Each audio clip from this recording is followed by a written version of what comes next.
నిజం నిలకడ మీద తెలుస్తుంది, అబద్ధం మాత్రం అందంగా ఉంటుంది. నేను చాలాసార్లు ప్రశ్నించి ఒక్కసారి గుర్తుకు తెచ్చుకోండి. ఎలక్షన్ అయిపోయినటువంటి మరుసటి రోజు, ఎలక్షన్కి ముందు విశాఖపట్నంలో గొడవ జరిగింది గుర్తుందా? టోల్ గేట్కి దోపిడీ చేసేస్తున్నారు, టోల్ గేట్ని పగలగొడతాం, మేము వస్తే తీసేస్తామని కూటమి నాయకులు స్టేట్మెంట్లు ఇచ్చారు. ఆ తర్వాత ఎలక్షన్ అయిపోయిన మరుసటి రోజునే, ఆ రోజునే అక్కడ ఉన్నటువంటి ఒక టోల్ గేట్ని కూల్చేశారు. ఎందుకని?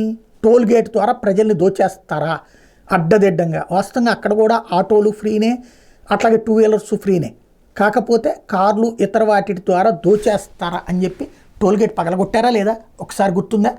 ప్రజలకు విముక్తి కల్పించాం అని స్టేట్మెంట్ కూడా ఇచ్చారా లేదా సోషల్ మీడియాలో ఇవన్నీ? ఇప్పుడు రాష్ట్రంలో వందల కొద్ది టోల్గేట్లు రాబోతున్నాయి.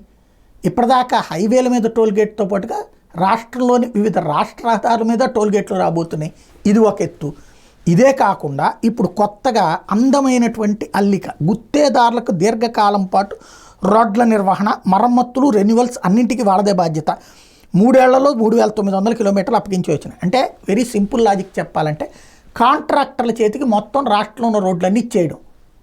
ఒక రకం కాంట్రాక్ట్ ఏమో వాళ్ళ దగ్గర నుండి వసూలు చేయడం, ఇంకొక రకం కాంట్రాక్ట్లోనే ప్రభుత్వం డబ్బులు ఇస్తూ ఉంటుంది, ఏడాదికి ఇంతనిచ్చి మెయింటెనెన్స్ చేయడం అన్నటువంటి మంచి ఆలోచన. ఖచ్చితంగా గుంటలు లేని రోడ్లు రావడానికి. కానీ రేపు గుంటలు ఉన్నటువంటి రోడ్లు కనబడితే కాంట్రాక్ట్ని తిట్టేసి తప్పించుకోవచ్చు ప్రభుత్వం. ఇక్కడ R&B అనే శాఖ ఎందుకుంది? పంచాయతీరాజ్ అనే శాఖ ఎందుకుంది? కాంట్రాక్టర్ అంటే వాడు ఫ్రీగా ఏం చేయడు కదా, దేశ సేవ ఏం చేయడు కదా. ఫర్ ఎగ్జాంపుల్ ఒక కాంట్రాక్టర్ 100 కోట్ల రూపాయలు పెట్టి రోడ్లు వేసాడంటే ఆడొక 10 కోట్లు, 20 కోట్లు, 30 కోట్లు, అందులో మళ్ళీ నాయకులు కూడా తింటారు కదా కమిషన్లు.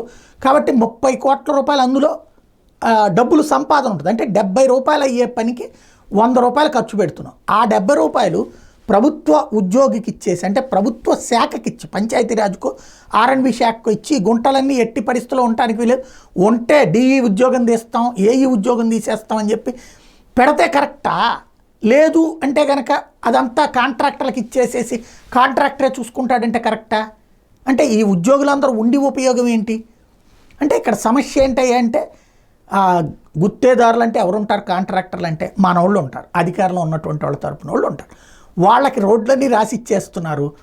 ప్రజల నుండి పోనీ వాళ్ళకి రాసిచ్చి ప్రభుత్వం డబ్బులు అంటే ప్రభుత్వం డబ్బులు ఒకవైపు, ప్రజల దగ్గర నుండి కూడా వసూలు చేసుకునేందుకు ఏర్పాటు చేస్తా. ఇదంతా కరెక్టు రాష్ట్రానికి అనేటటువంటిది. ఎందుకు అంటే గుంటల రోడ్లను చూసిన ప్రజల్లో ఉన్న ఆగ్రహాన్ని చల్లార్చేటటువంటి క్రమంలో దాన్ని ఇంకొకళ్ళకి సంపద సృష్టించుకోవడానికి ఉపయోగపడే విధంగా మలచడం అన్నటువంటిది ఇందులో ఉన్నటువంటి స్పెషాలిటీ. ఈ లాజిక్ అర్థమయ్యే లోపు పుణ్యకాలం కాస్త గడిచిపోతుంది.